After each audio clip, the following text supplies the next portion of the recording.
കഴിഞ്ഞുപോയ ഓരോ നിമിഷങ്ങളും ഓർമ്മകളാണ്. പ്രകൃതിയിലേക്ക് തിരിച്ചു പോകാം, പ്രകൃതിയോട് ഇണങ്ങി ജീവിക്കാം എന്ന തത്വം എന്നെ പഠിപ്പിച്ച എൻ്റെ വിദ്യാലയം. അവിടെ നിന്നുള്ള ഓരോ പഠനങ്ങളും ഓരോ അനുഭവങ്ങളും ഇന്നും ഞാൻ എൻ്റെ ഹൃദയത്തിൽ സൂക്ഷിക്കുന്നു. അവയിലൊന്നാണ് ഈ ബദാം ചായ. കോളേജിലെ ഓരോ ആഘോഷത്തിലും നമ്മളെല്ലാവരും ഒരുമിച്ചിരുന്ന് ആസ്വദിച്ച് കുടിക്കുന്ന ഒരു ചായയാണിത്. ഇന്നും മറക്കാൻ കഴിയാത്ത ഓർമ്മകൾ.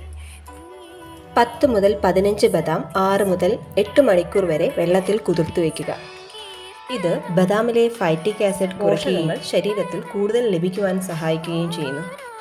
തൊലി നീക്കം ചെയ്ത ശേഷം കുറച്ച് വെള്ളം ചേർത്ത് മിക്സിയിൽ അരച്ചെടുക്കുക. ശേഷം അരച്ച ബദാം അരിച്ചെടുത്ത ശേഷം ഒരു പാനിൽ വെച്ച് നല്ലപോലെ തിളപ്പിക്കുക. ബദാം ഓർമ്മശക്തിയും ബുദ്ധിശക്തിയും വർദ്ധിപ്പിക്കുന്നു. മസ്തിഷ്കത്തിന് ആവശ്യമായ vitamin E, omega 3 fatty acids ഇതിലൂടെ ലഭ്യമാക്കാം. തിളയ്ക്കാൻ തുടങ്ങുമ്പോൾ ഒരു നുള്ളു കുങ്കുമപ്പൂ ചേർക്കുക.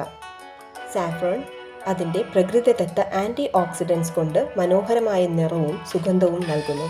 Vitamin A, B2, C, magnesium, ഇരുമ്പ് തുടങ്ങിയ ധാരാളം പോഷകങ്ങൾ അടങ്ങിയതാണ് കുങ്കുമപ്പൂ. ഹോർമോൺ ബാലൻസ് കൈവരുത്തുവാനും കണ്ണിനും ത്വക്കിനും ആരോഗ്യം മെച്ചപ്പെടുത്തുവാനും സാഫ്രോൺ സഹായിക്കുന്നു. മധുരത്തിനായി 1 സ്പൂൺ ശർക്കര ചേർത്ത് കുടിക്കാം.